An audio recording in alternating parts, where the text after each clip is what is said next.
Hello again everyone. So welcome again to our channel Techie Mohit. Subscribe and like our videos to get more content. So friends, आज की video में आपका फिर से स्वागत है। हमारी जो नई सीरीज चल रही है क्लास 12 आईपी की Sumita Arora book publication, Sumita Arora author वाली बुक का हम यहाँ पर सारे वीडियोस कवर कर रहे हैं। और इसी के साथ आज हम पांडास 1 की वीडियो नंबर 7 पर आ गए हैं और ये वीडियो एक लास्ट वीडियो होने वाली है इस चैप्टर की। ठीक है, इसके बाद इस चैप्टर में से कोई भी सिंटेक्स ऐसा नहीं रहेगा जो मैंने आपको नहीं बताया हो। ठीक है, तो ये वीडियो के बाद हम नया चैप्टर शुरू करेंगे, दैट इज पांडास 2। और यहाँ पर हम रिड्यूस सिलेबस की बात कर रहे हैं, तो रिड्यूस सिलेबस ही इस चैनल पर इस वीडियो में कवर होगा। ठीक है, तो आज की वीडियो में हम बात करने वाले हैं डेटा फ्रेम एट्रीब्यूट्स के बारे में कि डेटा फ्रेम के जो एट्रीब्यूट्स है वो कैसे वर्क करते हैं। और उसके बाद हम बहुत से नए नए ऑपरेशंस देखेंगे डेटा फ्रेम पर और उसके बाद ये वीडियो ओवर हो जाएगा।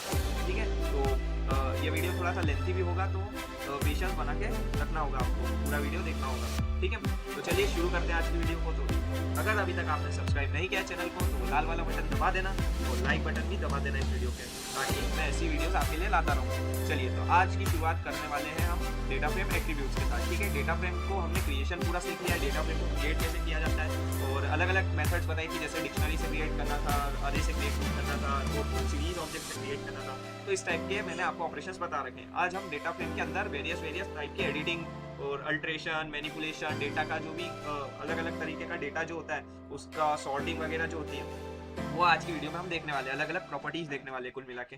ठीक है, तो चलिए शुरू करते हैं, ज़्यादा देर ना करते हुए इस वीडियो को। सबसे पहले हमें अपना इंटरप्रेटर यानी हमारा पाइथन शेल को ओपन कर लेना है और उसके बाद ये जो दो कमांड्स आपके सामने दिख रही है ये लिख लेना, ये IMP मत लिखना, ये दोनों कमांड्स को जरूर से लिख लेना। ठीक है, ये इंपोर्ट पांडास एसपीडी और इंपोर्ट नंपायर्स NP, हालांकि मुझे बोलने की जरूरत तो नहीं है क्योंकि आपको खुद भी पता ही होगा। चलो नेक्स्ट शुरुआत करते हैं हम एट्रीब्यूट्स से। तो डेटा फ्रेम में कौन कौन से एट्रीब्यूट्स है और उसका क्या क्या यूज है, इसके लिए मैं यहाँ पर एक डेटा फ्रेम ऑब्जेक्ट का क्रिएशन कर लेता हूँ। तो यहाँ पर एक डेटा फ्रेम का क्रिएशन मैंने कर लिया है और अब मैं आपको वो डेटा फ्रेम शो कर देता हूँ। तो ये है हमारी OB1 नाम की डेटा फ्रेम, जिसमें मैंने 2 रोज रखी है और हमारे 8 कॉलम्स हैं। 8 नहीं, एक्चुअली 9 है क्योंकि यहाँ 0 से इंडेक्सिंग शुरू होती है, तो 9 कॉलम्स हैं और 2 रोज हैं। ठीक है, अब इसके अंदर हम क्या करने वाले हैं, इसके अंदर हम नए नए तरीके के एट्रीब्यूट्स का यूज करना सीखेंगे। सबसे पहले तो आपको एक कॉमन टाइप का एट्रीब्यूट का मैं नाम बता देता हूँ। जब भी आपको कोई एट्रीब्यूट लगाना है ये कॉमन वाले, तो आपको क्या करना होगा, सबसे पहले लिखना होगा आपको डेटा फ्रेम ऑब्जेक्ट का नाम। जैसे यहाँ हमारे डेटा फ्रेम ऑब्जेक्ट का नाम क्या OB1। ठीक है, उसके बाद लगा देना डॉट और फिर एट्रीब्यूट का नाम। तो एट्रीब्यूट कौन कौन से जहाँ पर हम ये सब चीज़ें यूज़ कर सकते हैं, तो देखो यहाँ पर लिस्ट भी खुल चुकी है, ये सारे एट्रीब्यूट यूज़ कर सकते हैं, बट हमारे सिलेबस में हमारी बुक में जो दिए हैं कौन कौन से। तो सबसे पहला एट्रीब्यूट है इंडेक्स।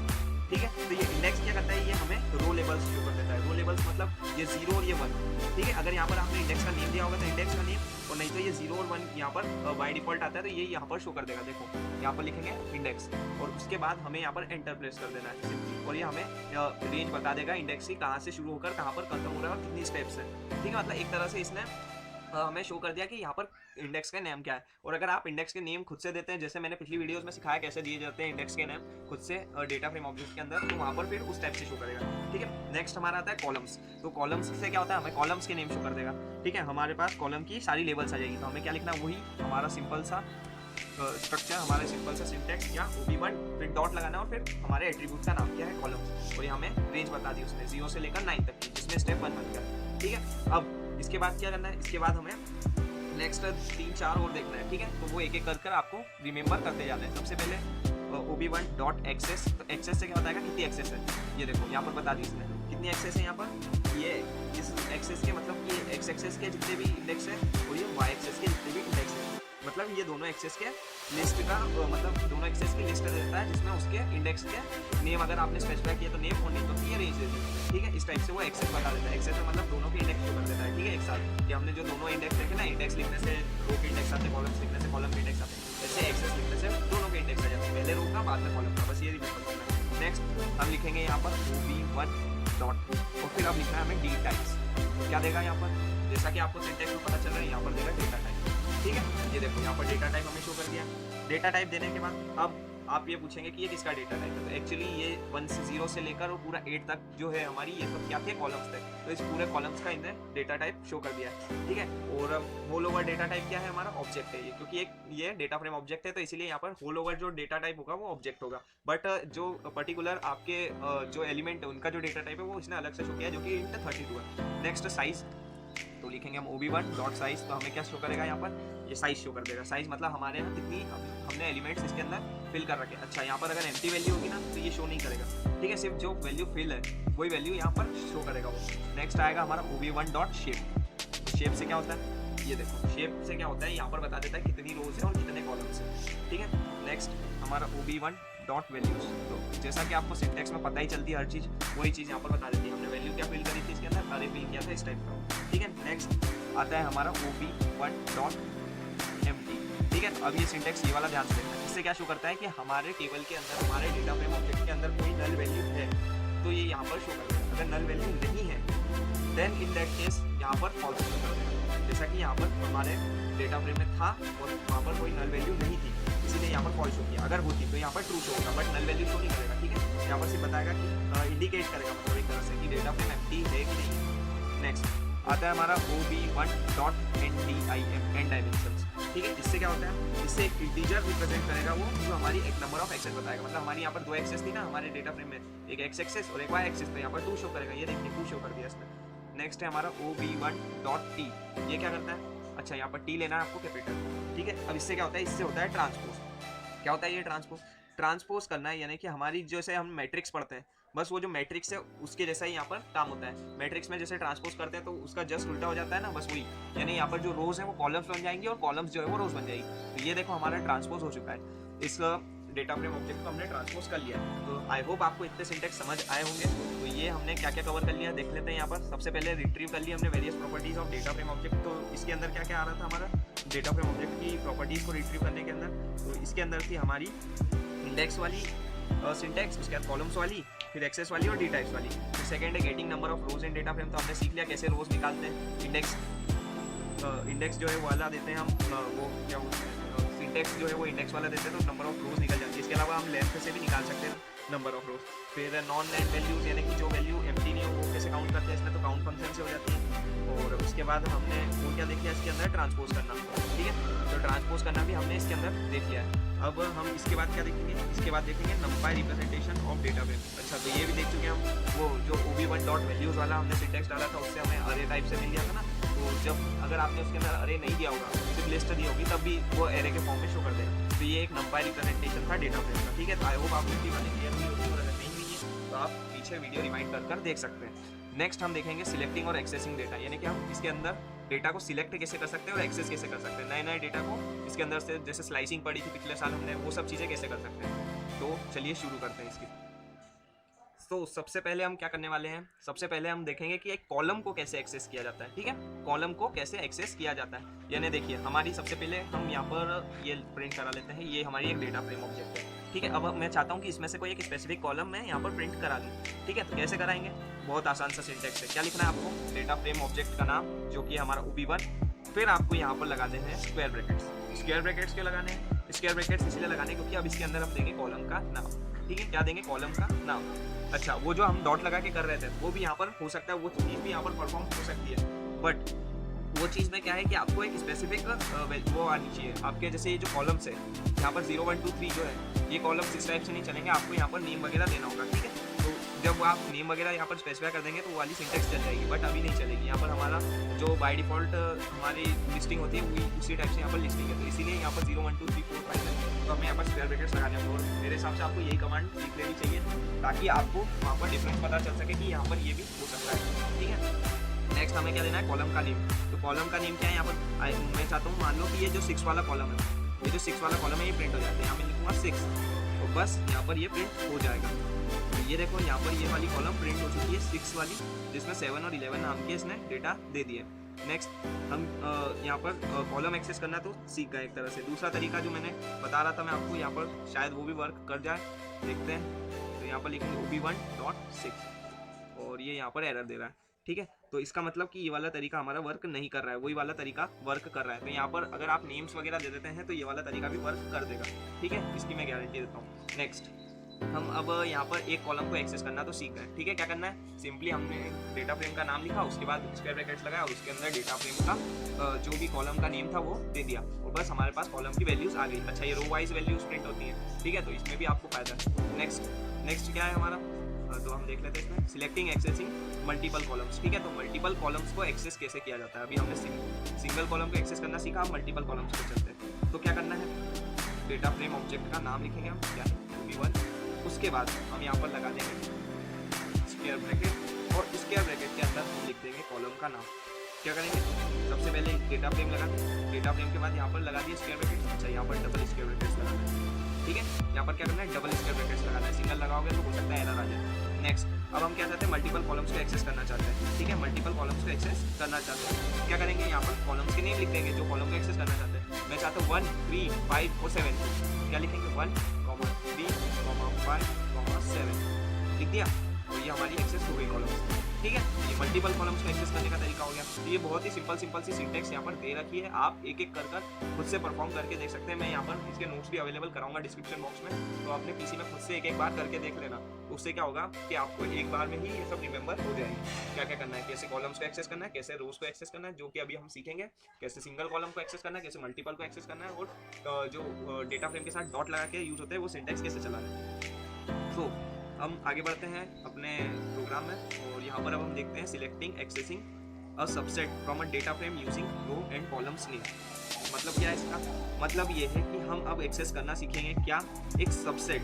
सबसेट क्या होता है, मतलब जो हमारा सेट है, हमारा जो पूरा डेटा फ्रेम है, उसके अंदर से ही कुछ पार्ट हम उसके अंदर से ही एक्सेस करना सीखेंगे, जो कि रो और कॉलम के नेम का मिक्सचर होगा, और वो जो रो और कॉलम है उनके नेम के यूज़ करके हम यहाँ पर उस डेटा को एक्सेस करना सीखेंगे। कैसे करना है, देखो यहाँ पर हमें सबसे पहले मैं यहाँ पर ये फिर से प्रिंट करा देता हूँ। तो ये हमारा डेटा फ्रेम है। अब मैं क्या करूँगा, यहाँ पर मैं चाह रहा हूँ कि कहीं से कहीं तक मेरा डेटा जो है वो यहाँ पर मुझे शो कर दे। मतलब कुल मिला के ये बात क्या है, स्लाइसिंग करनी है।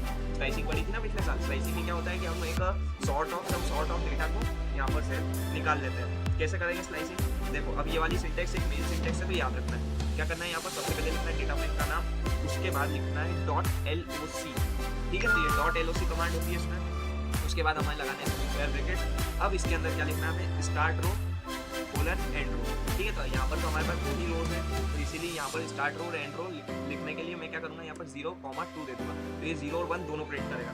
ठीक है, यहाँ पर वही हमारा पुराना वाला जैसे होता था वैसे होगा शायद, तक देख लेते हैं हम यहाँ पर करके। और यहाँ पर हम देंगे स्टार्ट कॉलम और एंड कॉलम, यानी कौन से कॉलम से स्टार्ट करके कहाँ तक आपको चाहिए। तो मुझे चाहिए 0 से लेकर लेट से 5 तक, तो हम यहाँ पर 6 देते हैं। ठीक है, 5 तक चाहिए तो बस इसको एंटर दबा देना है। तो यहाँ पर एरर शो कर रहा है टू मैनी इंडेक्सर्स, तो मैं देख लेता हूँ 1 मिनट। सो यहाँ पर मिस्टेक बहुत ही सिली हुई है, ये देखिए यहाँ पर मिस्टेक क्या हुई है, हमें जहाँ पर कोलन लगाना था वहाँ पर हमने क्या लगा दिया, कॉमा। यहाँ पर आया कोलन। ठीक है, क्योंकि हमें जहाँ से यहाँ तक चाहिए रहता है वहाँ पर हम लगाते हैं कोलन, और हमें बीच में लगाना होता है कॉमा। बस ये सिली सी मिस्टेक हुई थी और ये हमारा डेटा प्रिंट हो गया। ठीक है, तो यहाँ पर हमें बिल्कुल एग्जैक्ट उसने प्रिंट करके दिया है 0, 1, मतलब अगर हमने 0 से 2 तक का भी दिया था तो उसने 0, 1 रोज प्रिंट करी। अगर हम सेकंड रो देते तो ये प्रिंट कर देता है। ऐसा हमें यहाँ पर कॉलम्स के अंदर देखने को मिल रहा है कि हमने अगर 0 से 6 तक की कॉलम दी है तो इसने 0 से 6 तक की कॉलम्स प्रिंट की है। ठीक है, तो यहाँ पर रेंज जैसा कोई फंक्शन इन्वॉल्व नहीं है, यहाँ पर जितनी वैल्यूज हो गया आप उतना ही प्रिंट होगा। ठीक है, तो ये हमारी LOC कमांड है, इसको एक और बार चला कर देख लेते हैं। देखो अब मैं चाहता हूँ OB1 और फिर मैं लगाऊंगा .loc। ठीक है, उसके बाद हमें देनी होती है यहाँ पर स्टार्टिंग रो, तो स्टार्टिंग रो में शुरू करना चाहता हूँ लेट से 1 से लेकर मुझे चाहिए लेट से 2 तक की रो। ठीक है, तो मतलब सिर्फ 1 वाली प्रिंट करेगा, तो हमें यहाँ पर अंडरस्टूड है। और उसके बाद हमें कॉलम कहाँ तक चाहिए, तो लेट से मुझे 4 से लेकर 6 तक की कॉलम्स चाहिए। बस ये हमारा 1 मिनट या फिर कॉमा लगा दिया, कॉमा आ जाता है। इसको हम करेंगे के साथ यहाँ पर कंट्रोल C,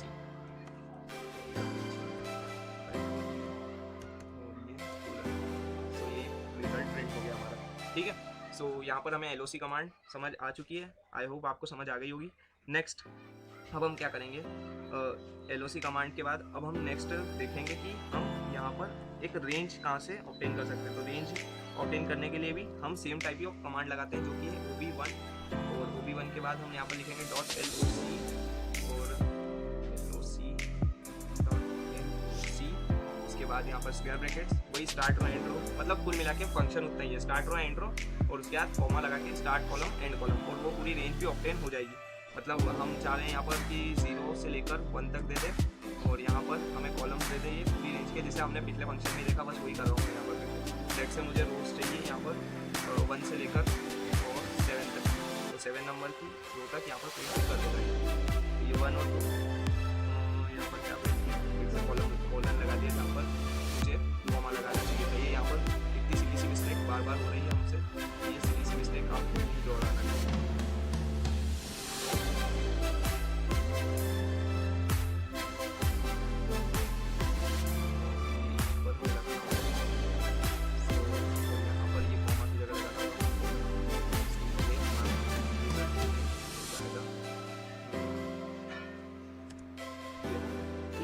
यहाँ पर हमने LOC कमांड को सीख लिया। अब हम देखते हैं नेक्स्ट चीज़, नेक्स्ट सॉर्ट क्या, सिलेक्टिंग एक्सेसिव, ये हो चुका है। नेक्स्ट हम देखते हैं selecting rows columns from a data frame. तो अब हम देखेंगे कि रोज को और कॉलम्स को कैसे सिलेक्ट किया जाता है डेटा फ्रेम में से। तो हमने कॉलम्स को सिलेक्ट करना तो सीख ही लिया एक तरह से, बट अब हम दोनों को एक साथ सिलेक्ट करने वाले हैं, ठीक है। तो वो भी हमने LOC कमांड के अंदर देखा। तो फिर यहाँ पर क्या डिफरेंस है देखो, अभी समझ आएगा। यहाँ पर हम एक नई कमांड यूज़ करेंगे जो कि होगी ILOC। यहाँ पर हमें क्या करना है, इस कमांड के अंदर हमें लिखना है ऑब्जेक्ट का नाम, उसके बाद लिखना है .ILOC, ठीक है। ये लिखने के बाद क्या करना है, ये लिखने के बाद हमें यहाँ पर ILOC लिखने के बाद हमें बस वही करना है, एंड रो और जो हमारा स्टार्ट रो का जो स्टार्टिंग है वो देना है, तो क्या जो रो का एंडिंग है वो देना है। मैं यहाँ तक देता हूँ, उसके बाद हमें यहाँ कॉमा लगाना है। फिर हमें यहाँ पर देना है स्टार्टिंग कॉलम, जो मैं 1 से स्टार्ट करना चाह रहा हूँ, और एंडिंग कॉलम मैं एंडिंग कहाँ पे करना चाह रहा हूँ, यहाँ पर 6 पर करना चाह रहा हूँ। अब देखो रिजल्ट में क्या मैनिपुलेशन आएगा। अब हमने यहाँ पर जो भी एंड इंडेक्स दिया है उसके जस्ट एक पहले तक का रिजल्ट होगा, जैसा हमारा स्लाइसिंग होता था, ठीक है। तो यहाँ पर ILOC और LOC में क्या डिफरेंस है, ILOC और LOC में यही डिफरेंस है कि यहाँ पर ILOC में जो एंड रिजल्ट होता है वो एक्सक्लूड कर दिया जाता है, यानी हटा दिया जाता है। जैसा हम रेंज फंक्शन में करते हैं, अगर हमें 0 से 10 तक की रेंज चाहिए थी तो हम 0 से 11 तक का वहाँ पर जो नंबर थे वो देते थे, ताकि हमें 0 से 10 तक की रेंज ऑब्टेन हो जाए, ठीक है। वैसे ही यहाँ पर ILOC में जहाँ तक आप इंडेक्स देंगे उसके एक पहले तक का रिजल्ट यहाँ पर आपको प्रिंट करके देगा, है ना। जबकि LOC कमांड में क्या हो रहा था कि हमें सारे ही रिजल्ट प्रिंट करके दे रहा था, वो एंड रिजल्ट भी हमें प्रिंट करके दे रहा था। तो यहाँ पर ये देखिए, आप देख सकते हैं क्लियरली यहाँ पर 0 और 1 क्यों प्रिंट हुए, क्योंकि मैंने यहाँ 2 तक दिया। अगर मैं यहाँ 0 से लेकर 1 तक दूंगा तो ये 1 प्रिंट नहीं होगा। मैं फिर से दिखा देता हूँ इसी सिंटेक्स को 1 लिखकर, तो मैं इसे सिलेक्ट कर लेता हूँ, कॉपी कर लेता हूँ यहाँ पर देखिए, और आप आसानी से देख पाएंगे कि इन दोनों के बीच क्या अंतर है, ILOC और LOC के बीच तक, ठीक है। तो मैं यहाँ देखो यहाँ पर 0 to 1 दे रहा हूँ, और अब मेरी सिर्फ 0 वाली रो प्रिंट होगी। सो यहाँ पर आप सारा डिफरेंस देख चुके हैं ILOC और LOC कमांड, बस यही डिफरेंस है ILOC और LOC कमांड के बीच, ठीक है। और इसी के लिए एक नई कमांड बना दी गई। तो ILOC और LOC में कंफ्यूजन बिल्कुल नहीं होना चाहिए, क्योंकि मैंने बिल्कुल क्लैरिटी से आपको बता दिया है क्या क्या डिफरेंस है ILOC और LOC में, ठीक है। नेक्स्ट अब हम देखेंगे सिलेक्टिंग एक्सेसिव इंडिविजुअल वैल्यूज, ठीक है। यानी इंडिविजुअल वैल्यूज को कैसे निकालते हो, फिर हम एक नए कॉलम की तरफ बढ़ेंगे, मतलब एक नए पार्ट की तरफ बढ़ेंगे जिसमें हम मॉडिफिकेशन सीखेंगे, ठीक है। तो नेक्स्ट है हमारा एक्सेसिव इंडिविजुअल वैल्यूज, मतलब इंडिविजुअल वैल्यूज को कैसे ऑब्टेन किया जाता है। अभी तक हमने कॉलम को ऑब्टेन करना सीख लिया, रो को ऑब्टेन करना सीख लिया, कॉलम और रो के बाद हमने स्लाइसिंग भी सीख ली है। अब हम एक सिंगल वैल्यू जो है वो कैसे प्रिंट करा सकते हैं, ठीक है। मतलब हम चाहते हैं कि हमें कुछ एक सॉर्ट ऑफ डेटा मिल जाए, वो कैसे प्रिंट कराया जाता है। देखो सबसे पहले क्या करना है आपको, सबसे पहले यहाँ पर लिखना ऑब्जेक्ट का नाम, पहले इसे प्रिंट करा देता हूँ, फिर हम यहाँ पर लिखते हैं ऑब्जेक्ट का नाम। तो यहाँ पर है OB1 ऑब्जेक्ट का नाम हमारे, और उसके बाद आपको क्या लिखना है इसके अंदर, उसके बाद आपको लिखना है डॉट लगा के कॉलम का नाम।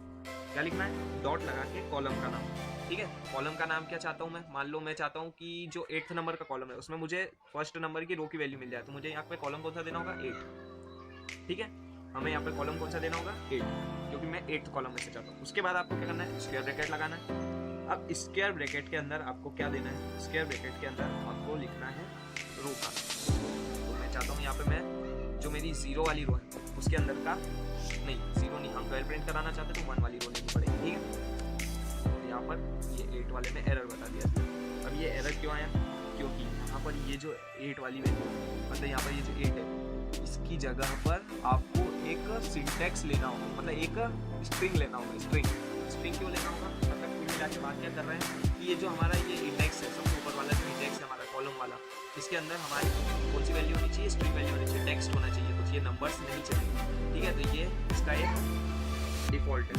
अच्छा तो क्या कर सकते हैं हम इसकी जगह हम क्या कर सकते हैं, यहाँ पर लिख सकते हैं एक नया यूज, मतलब एक नए तरीके का सिंटेक्स। क्या, ऑब्जेक्ट का नाम, अगर आपके पास वो वाली वैल्यूज हैं जो मैं बता रहा हूँ, यानी टेक्स्ट वैल्यू है, तो आप यहाँ पर एक ही जगह वो टेक्स्ट वैल्यू लिखें और आपका सिंटेक्स चल जाएगा, बट यहाँ पर ये नहीं चलेगा। तो इसकी जगह हम क्या करें, फिर इसकी जगह क्या करेंगे, आप लिखेंगे OB1.add, ठीक है, OB1.add, और उसके बाद हमें क्या लिखना है, इसके अंदर स्क्वायर ब्रैकेट लगा देना है और लिख देना है रो लेवल और कॉलम लेवल। क्या लिख देना है, रो लेवल और कॉलम लेवल, यानी कौन सी रो का है कौन से कॉलम का। मैं चाहता हूँ फर्स्ट रो का 8th कॉलम का मेंबर, और ये हमारा 12 प्रिंट हो गया, ठीक है। तो बात समझ में आई। यहाँ पर हमें यहाँ पर ये जो सिंटेक्स है ये इनवैलिड क्यों बता रहा था, और हम इसे कैसे ऑब्टेन कर सकते हैं अगर हमारे पास इस टाइप से हमारे इंडेक्सेस हो, तो आप एट वाला यूज कर सकते हैं, ठीक है। इसके अलावा एक और होता है आई एट। तो जैसे ILOC पढ़ा वैसे आई एट भी होता है। तो आई एट क्या करता है, हमारा जो हम इसका वैल्यू देंगे बस उसका अंदर थोड़ा सा मॉडिफिकेशन हो जाएगा। चलो देखते हैं करके। OB1 देखो, मैं यहाँ पर जितने भी सिंटेक्स बता रहा हूँ वो आप खुद के पीसी में रन करके देखना। तो अगर आपके खुद के पीसी में आप रन करके देखोगे तो आपकी कंसेप्चुअल क्लैरिटी बढ़ जाएगी, कई गुना तक इंप्रूव हो जाएगी। तो आई एट वाले में क्या होगा, आई एट वाले में अगर मैं वैल्यू देता हूँ 1,8 2, यहाँ पर फिर से इसने 12 प्रिंट किया, ठीक है। तो यानी कि दोनों का फंक्शन यहाँ पर लगभग सेम ही है, दोनों के फंक्शन में कोई डिफरेंस नहीं दिख रहा है। यहाँ पर दोनों के फंक्शन में सेम ही वैल्यू है। बस यहाँ पर जो बात क्या हुई है, यहाँ पर इसने लेवल पेयर की वजह से यहाँ पर इसने ये 12 वैल्यू प्रिंट की और यहाँ पर इंटीजर पोजीशन की वजह से ये वैल्यू प्रिंट की। मतलब क्या, मतलब ये जो 8th नंबर वाली जो कॉलम है, 8th नंबर वाली जो कॉलम है ये यहाँ पर इस लेवल पर आ रही है, उस हिसाब से इसने प्रिंट की है। और जबकि यहाँ पर ये जो सेकंड वाला आई है उसमें किस हिसाब से प्रिंट किया है, इंटीजर पोजीशन के हिसाब से। नहीं आई बात समझ में? चलो आसान भाषा में समझाता हूँ। यहाँ पर ये जो 0 1 2 3 4 5 6 7 8 लिखा है, अगर इसकी जगह मैं यहाँ पर टेक्स्ट लिखता, क्या लिखता है, टेक्स्ट, यानी कि इसके नाम दे देता पॉपुलेशन और ऐसे ऐसे कुछ नाम दे देता, ठीक है, शहरों के नाम दे देता, जो भी है। तो क्या होता है यहाँ पर जब हम एट यूज करते हैं तो हम यहाँ पर देते हैं कॉलम का लेबल और रो का लेबल। यानी अगर 0 और 1 की जगह मैं नेम और क्लास लिख देता मान लो, और फिर मुझे 12 ऑब्टेन करना होता, और मान लो ये 8 जो है हमारा कॉलम लेबल जो 8 है इसकी जगह मैं लिख देता दिल्ली। तो यहाँ पर 8 जब यूज करेंगे ना, जब यहाँ पर हम लिखेंगे क्लास, ठीक है, क्या लिखेंगे, क्लास और फिर कॉमा लगा के दिल्ली, ठीक है, क्लास कॉमा लगा के दिल्ली, ये लिखते हैं। और जबकि I8 जो है उसमें हम क्या लिखते हैं 1,8, उसमें ये चीज़ लिखते हैं तो नहीं चलती, ठीक है। तो ये इन दोनों के बीच का अंतर है, क्या कि यहाँ पर इंटीजर से चलता है I8 में, जबकि 8 में कैसे चलता है, वो लेवल के हिसाब से चलता है, ठीक है। तो आई होप आपको क्लियर हुआ होगा, फिर से सुन लेना, नहीं आया समझ में तो आपको फिर से क्लियर हो जाएगा। नेक्स्ट हम लेंगे अब heading and modifying rows columns values in data frame, ठीक है। यानी अब हम क्या करने वाले हैं, मॉडिफाई करने वाले हैं, हम ऐड करने वाले हैं डेटा में। अभी तक हम क्या कर रहे थे, एक्सेस कर रहे थे, अब हम एडिंग और मैनिपुलेशन के ऑपरेशन समझेंगे। उसके बाद हम डिलीटिंग पे आ जाएंगे। डिलीटिंग के बाद हमें क्या समझना है, कुछ मोर थिंग्स जो है डेटा फ्रेम इंडेक्सिंग पर, मतलब बूलियन इंडेक्सिंग वगैरह कुछ होता है इसमें, वो समझ लेंगे। उसके बाद क्या है, ये चैप्टर खत्म हो जाएगा, ठीक है। तो थोड़ी सी चीज़ें और समझनी है तो थोड़ा सा पेशेंस रखें और इस वीडियो को लास्ट तक देखें, अगर आप यहाँ तक आ जाएंगे तो पहले नेक्स्ट। सो नाउ हम देखेंगे कैसे कॉलम को ऐड किया जाता है एक डेटा फ्रेम के अंदर। चलो शुरू करते हैं। सबसे पहले हमारा ये डेटा फ्रेम था, अब हम इसके अंदर एक कॉलम ऐड करने वाले हैं। क्या करने वाले हैं, कॉलम ऐड करने वाले हैं। तो कैसे होती है, देखो 2 स्टेप्स होती है। क्या क्या, या तो आप एक कॉलम ऐड कर रहे हो तो वो पहले से एग्जिस्ट करता है तो उसकी वैल्यूज चेंज हो जाएगी, ठीक है। दूसरा क्या होगा कि अगर वो कॉलम एग्जिस्ट ही नहीं करता है, आपके टेबल आपके डेटा फ्रेम के अंदर वो कॉलम है ही नहीं, तो क्या होगा, उसकी जगह एक नया कॉलम ऐड हो जाएगा, ठीक है। उस वहाँ पर कोई एरर शो नहीं करेगा, वो एक नया कॉलम ऐड कर देगा। कैसे करेगा, देखो सबसे पहले क्या करना है, आपको लिखना है अपने ऑब्जेक्ट का नाम, आपको अपने डेटा फ्रेम का नाम लिखना है। उसके बाद क्या लिखना है, स्क्वायर ब्रैकेट्स, स्क्वायर ब्रैकेट्स के अंदर आपको ले देना है कॉलम का नाम। चलो मैं यहाँ पर एक नया कॉलम देता हूँ जिसमें मैं एक स्ट्रिंग देता हूँ और उस स्ट्रिंग का नाम रख देता हूँ, लेट से मैं क्लास, ठीक है। तो ये क्लास नाम का एक नया कॉलम चाहिए मुझे।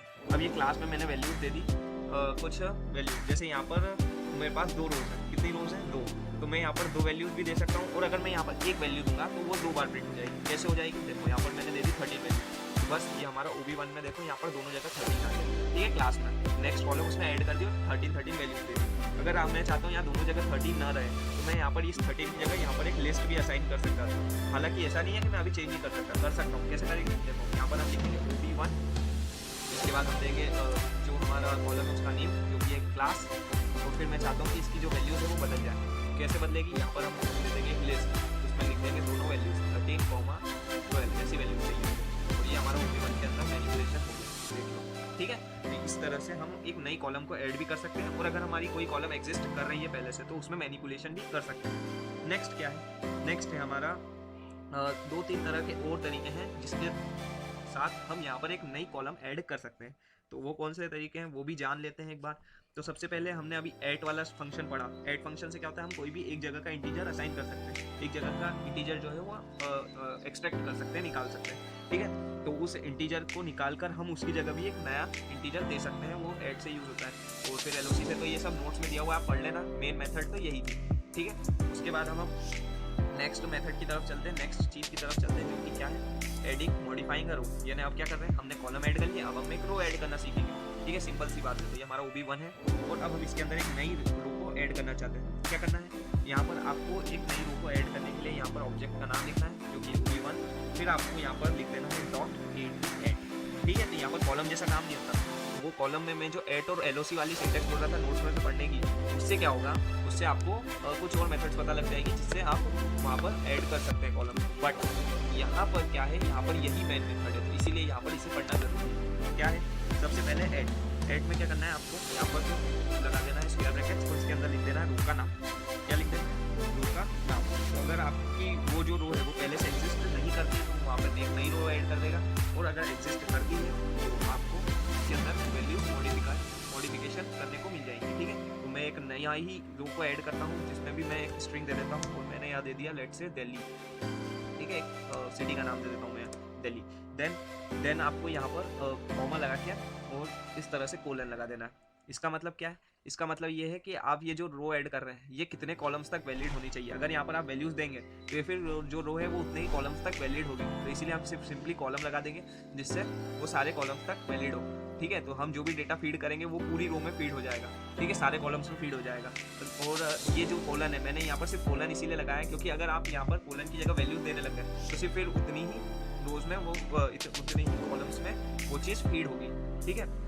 तो यहाँ पर मैं लेट से वैल्यू देता हूँ 15, तो देखना पूरी एक रो बन जाएगी दिल्ली नाम की, और इसमें 15 की सारी वैल्यूज हो जाएगी, सारे कॉलम्स की वैल्यू क्या हो जाएगी 15। यहाँ पर हम इसे भी प्रिंट कराते हैं, और ये देखो आपको मिल गई एक नहीं हो। अच्छा, एक और चीज़ देखने को मिल रही होगी कि यहाँ पे सब जगह पॉइंट लगा हुआ आ गया हमारा, क्यों आ गया, क्योंकि ये फ्लोट में चेंज हो गया। फ्लोट में क्यों चेंज हो गया, क्योंकि हमने यहाँ पर ये जो 50 वैल्यू दी थी, ये जो 50 वैल्यू है इसमें हमने कभी असाइन नहीं किया कि ये इंटीजर वैल्यू है, ये एक फ्लोट वैल्यू भी हो सकती है। अगर इसे फ्लोट मान लिया हमने तो ये सारी रोज फ्लोट बन जाएगी, और इसीलिए ये सारा डेटा जो है फ्लोट की तरह कंसीडर कर लिया जाएगा, ठीक है। कोई फर्क नहीं पड़ता वैसे उससे फ्लोट हो नहीं हो, हमारे सारे मैथमेटिकल ऑपरेशन तो वैलिड रहते ही हैं, ठीक है। नेक्स्ट क्या हमने यहाँ पर एक रो को असाइन करना तो सीख लिया कि एक नई रो बनाते कैसे। अच्छा, इसी रो में अगर मैं मैनिपुलेशन करना चाहूँ तो क्या लिखना है, हमें सेम वही सिंटेक्स लिखना है, बट यहाँ पर कॉलम के नेम दे देना है, ठीक है, कि कौन से कॉलम से कौन से कॉलम। और अगर मैं चाहता हूँ सारे में ही करें तो यहाँ पर कितने कॉलम है हमारे टोटल 3, 3, 6, 3, 9 एंड 1, 10 कॉलम्स है हमारे पास। तो यहाँ पर 10 एलिमेंट्स वाली एक लिस्ट दे देंगे, ठीक है, 10 एलिमेंट्स वाली लिस्ट पास करा देंगे। कैसे करा देंगे,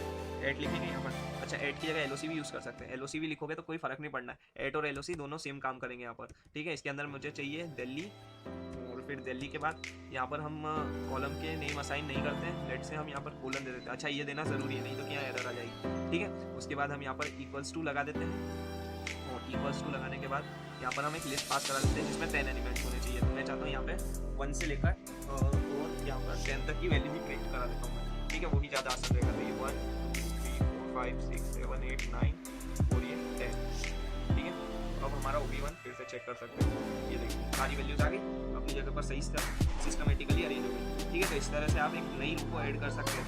अब नया चीज़ हमें क्या समझना है, सो नेक्स्ट हमें समझना है कि हम एक सिंगल सेल को कैसे मॉडिफाई कर सकते हैं।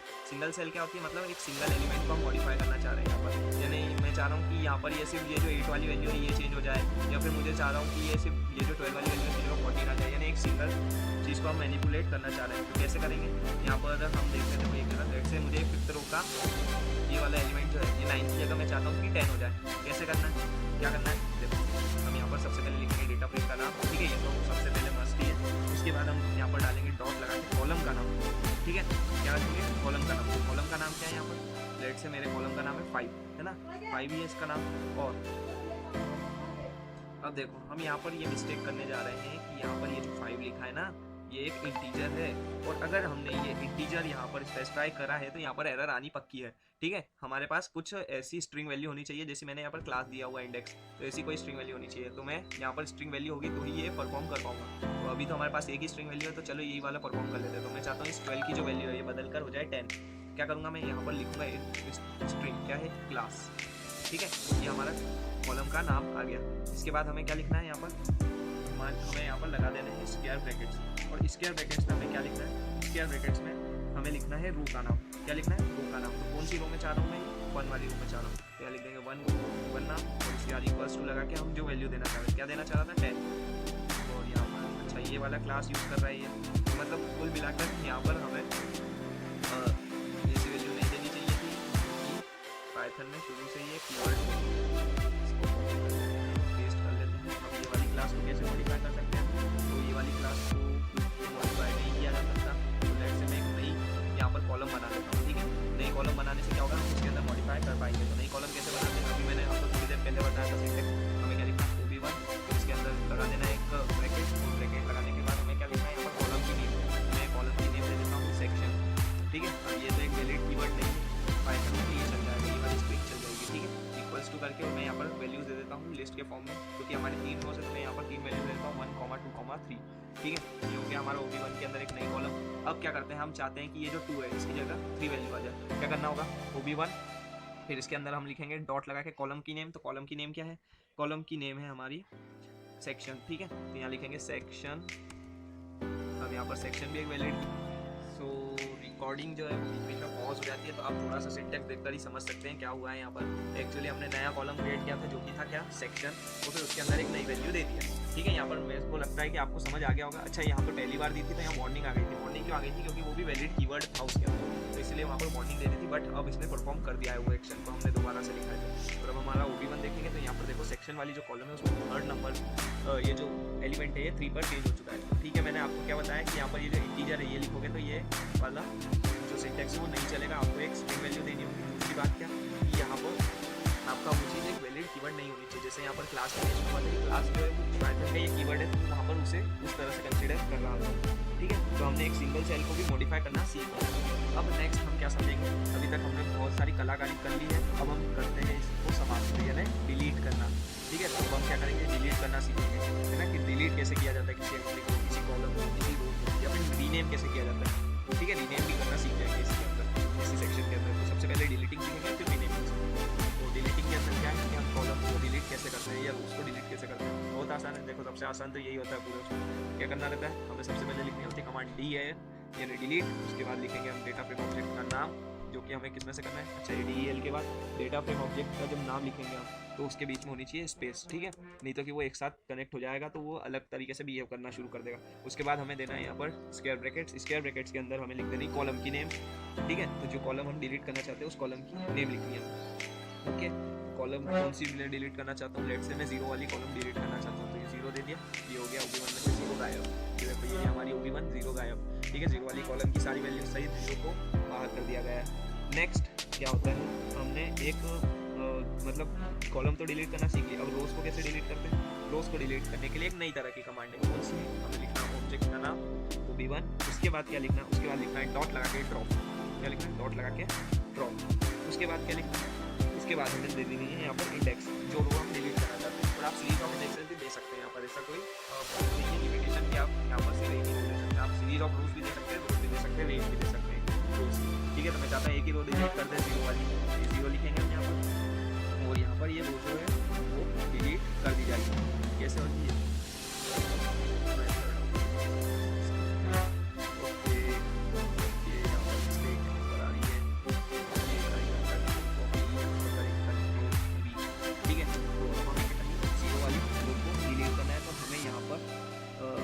से वो देना होगी, you can also access one along with the index levels to drop the columns, then the following command mentioned from data df and previously given both the commands।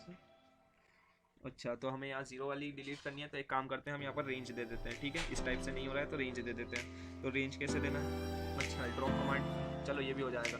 ये कैसे होगा, यहाँ पर हमें बस एक्स्ट्रा ब्रैकेट्स ऐड करने होंगे, ये जो सर्कुलर ब्रैकेट्स है ये ऐड करने होंगे, तो हो गया हमारा काम, ठीक है। तो इस टाइप से चल रही है ये कमांड, ठीक है। तो हमारा 0 वाला डिलीट हो गया है, जो हमारी रो थी 0 वाली वो डिलीट हो गई। हमारी मेन में से हुई कि नहीं, मेन फाइल में से नहीं हुई है, सिर्फ इसी में से हुई है। जो हमें फिर से शो किया है सिर्फ उसी में से रो गायब हुई है, मेन में से OB1 में से रो गायब नहीं हुई है, ठीक है। इसका मतलब क्या है कि हम रोज के अंदर से डिलीट नहीं कर सकते, हम सिर्फ रो जो है वो एक अलग तरह से ऑब्टेन कर सकते हैं डिलीट करके। नेक्स्ट है रीनेम करना। रीनेम कैसे करते हैं, रीनेम करना यानी कि नाम फिर से देना, तो दूसरा नाम देना है हमें इसको, रोज को कॉलम्स को। कैसे देते हैं, देखो सबसे पहले हम इसको नाम देना सीखेंगे, रोज कॉलम्स को, ठीक है। कैसे करना है, देखो यहाँ पर लिखना है आपको OB1, उसके बाद लिखना है डॉट रीनेम, ठीक है। तो ये सारे फंक्शंस जो है इसकी मैं नोट्स अवेलेबल कराऊंगा, आप उसमें से पढ़ लेना फिर से, ठीक है। मतलब मैं उसका ही एक छोटा सा PDF देता हूँ, उस PDF को आप पढ़ेंगे तो आपको एक एक चीज़ जैसे क्लियर हो जाएगी, ठीक है। वीडियो बहुत ही लंबा हो चुका है हमारा, थोड़ी सी चीज़ें बची है, रीनेम कर देता हूँ। रीनेम में हम यहाँ पर लेंगे इंडेक्स सबसे पहले, तो इंडेक्स किसको, रिफ़र करता है, इंडेक्स हमें हमारा रिफ़र करता है रोज़ को। इंडेक्स से क्या चेंज होगी, रोज़ चेंज होगी। उसके बाद हम इसके अंदर देंगे नेम्स की डिक्शनरी, ठीक है, क्या क्या नेम्स देना चाहते हैं हम, उसकी हमें यहाँ पर डिक्शनरी देनी होती है। कैसे देनी होती है, जैसे मैं चाहता हूँ कि ये जो नेम हमारा रोज़ है, ये जितनी भी रोज़ है हमारी 0, 1 और दिल्ली, इसकी जगह मैं एक अलग अलग वैल्यूज प्रिंट कराना चाहता हूँ, तो हमें यहाँ पर एक डिक्शनरी स्पेसिफाई करनी होती है कि किसकी जगह क्या आपको चाहिए, ठीक है। जैसे मुझे यहाँ पर चाहिए जो 1 है उसकी जगह क्या चाहिए मुझे, मुंबई, तो यहाँ पर लिखूँगा मैं मुंबई, फिर उसकी जगह मैं मुंबई की मुंबई जो नहीं, मुंबई नहीं, 0, 1 की जगह मुंबई चाहिए ना, तो यहाँ पर पहले हम लिखेंगे 1 और उसके बाद लिखेंगे मुंबई, ठीक है। 1 की जगह मुझे चाहिए मुंबई, तो यहाँ लिखूँगा MUMBAI मुंबई, ठीक है। उसके बाद हमें लेट से चाहिए 0 की जगह कोलकाता, तो यहाँ लिखेंगे 0 एंड देन हम लगाएंगे कॉलम, तो यहाँ लिखेंगे कोलकाता, ठीक है। ये हमारे इंडेक्स लिखने से यहाँ पर हमारे ये जो रोज़ है इनके नेम ऐसे चेंज होते हैं, ठीक है। तो ये आपको ध्यान रखना है सिंटेक्स को। नेक्स्ट हमें कॉलम्स को चेंज करना हो तो भी वो इसी के अंदर हो जाता है। कैसे होता है, यहाँ पर हम लगा देंगे कॉमा, उसके बाद लिखेंगे कॉलम्स, ठीक है। और फिर कॉलम्स लिखने के बाद हम सेम चीज़ इसमें परफॉर्म करते हैं, इक्वल्स टू लगा के डिक्शनरी बनानी होगी इसकी जगह क्या चाहिए। तो लेट से मुझे कॉलम्स में सिर्फ एक ही मॉडिफिकेशन चाहिए जो 1 है, उसकी जगह मेरा क्या हो जाए, 1 की जगह मेरा आ जाए लास्ट सेक्शन को उसका नेम लिख देता है, ठीक है, नेम आ जाए। यहाँ पर लिखूँगा 1 लगा दूँगा, यहाँ क्या आना चाहिए मुझे, नेम आना चाहिए, ठीक है। तो इतना हमने कर लिया है और अब इसके बाद हम यहाँ पर करेंगे enter press. I hope error तो नहीं आनी चाहिए, चलो हो गया काम, ठीक है। एरर नहीं आई है इसका मतलब ये हमारा जो सिंटेक्स था ये सही है, तो इस तरह से रीनेम किया जा सकता है। अच्छा, आप यहाँ पर कॉलम्स की जगह कुछ नहीं देंगे तो भी चलेगा, सिर्फ रोज़ को भी आप कर सकते हो, और इसी तरह से आप रोज़ की जगह नहीं देंगे तो भी चलेगा, कॉलम्स को भी कर सकते हैं इसी चीज़ के अंदर, ठीक है। अब हमारा कितना सा बच्चा है टॉपिक, हमारा सिर्फ बचा है नए तरीके के कुछ स्पेशल कमांड्स, जो कि क्या क्या है, बूलियन इंडेक्सिंग और भी थोड़ी सी चीज़ें बची हैं, ठीक है। बूलियन इंडेक्सिंग बची है मतलब कुल मिला के। उसके अलावा बाकी सब हमने खत्म कर लिया, तो ये चैप्टर खत्म ही होने वाला है, ठीक है। थोड़ा सा ही बचा है, ये बूलियन इंडेक्सिंग है, इसके अंदर हमें ये 2 टॉपिक पढ़ने होंगे और हमारा ये चैप्टर फिनिश हो जाएगा। तो चलिए बूलियन इंडेक्सिंग भी पढ़ ही लेते हैं। क्या है बूलियन इंडेक्सिंग, तो बूलियन इंडेक्सिंग जैसे नाम से ही समझ आ रहा है, इसकी इंडेक्सिंग होगी बूलियंस की। बूलियंस क्या होते हैं हमारे, ट्रू और फॉल्स, ठीक है। सो सबसे पहले तो आपको क्वेश्चन यही आ रहा होगा कि बूलियन इंडेक्सिंग क्या होता है, ठीक है। बूलियन मैंने अभी आपको 1 सेकंड पहले ही बताया है, 1 सेकंड पहले कि यहाँ पर बूलियन इंडेक्सिंग होता है क्या है, हमें यहाँ पर देखते हैं ट्रू फॉल्स। अच्छा, क्या काम ये है कि कभी कभी आपको ऐसा डेटा जो है वो सॉर्ट करना पड़ता है कि आपको एक सिस्टमेटिक वे में डेटा मिल जाए। जैसे आपकी बहुत ही अच्छा एग्जाम्पल दे रखा है कि आपकी जो ऑनलाइन क्लासेस है उसका कंपेरिजन है इसके साथ कि आपकी किस किस दिन ऑनलाइन क्लासेस अटेंड होती है, ठीक है, अटेंडेंस आपकी लगती है या फिर किस किस दिन आपकी ऑनलाइन क्लासेस की जाती है, ठीक है। तो उसमें हम जब ये ट्रू और फॉल्स वाली बूलियन इंडेक्सिंग कर देते हैं तो हमारे डेटा को फिल्टर करना बहुत आसान हो जाता है। कैसे करते हैं, देखो जैसे यहाँ पर एक नया डेटा फ्रेम हम क्रिएट करते हैं, ठीक है। तो जब हम एक्सेस करने जाएंगे तो हमें क्या लिखना होगा, सिर्फ LOC कमांड लगा के ट्रू लिख देंगे हम, तो जो ट्रू वैल्यूज होगी वो वहाँ पर शो हो जाएगी, और फॉल्स लिख देंगे तो फॉल्स वैल्यूज शो हो जाएगी। और देखो क्या करना है हमें, यहाँ पर सबसे पहले एक हम लिखते हैं इम्पोर्ट पांडास।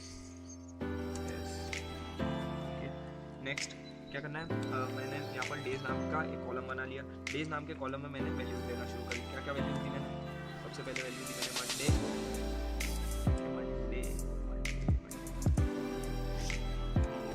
ठीक है। उसके बाद मैंने वैल्यू दे दी यहाँ पर ट्यूसडे और थर्सडे, 3 ही वैल्यूज देते हैं हम, ज़्यादा लेंथ नहीं करते हैं वीडियो, जल्दी से ट्यूसडे और उसके बाद थर्सडे, ठीक है। वेडनेसडे में डालिए।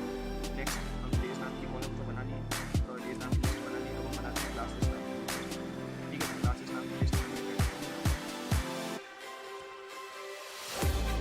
यहाँ पर वैल्यूज देना शुरू करते हैं। तो लेट से मेरी मंडे को लगी 6 क्लासेस, फिर उसके बाद मेरी लगी 2 क्लासेस और फिर मेरी लगी 0 क्लासेस, ठीक है। इसी 3 क्लासेस मेरी लग गई है ना। अब मैं यहाँ पर क्या करूँगा, एक नई डिक्शनरी क्रिएट करूँगा 3 नाम की, और इसके अंदर मैं क्या डेज नाम से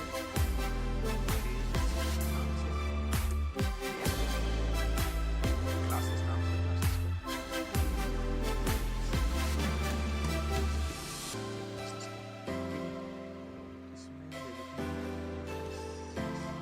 ठीक है।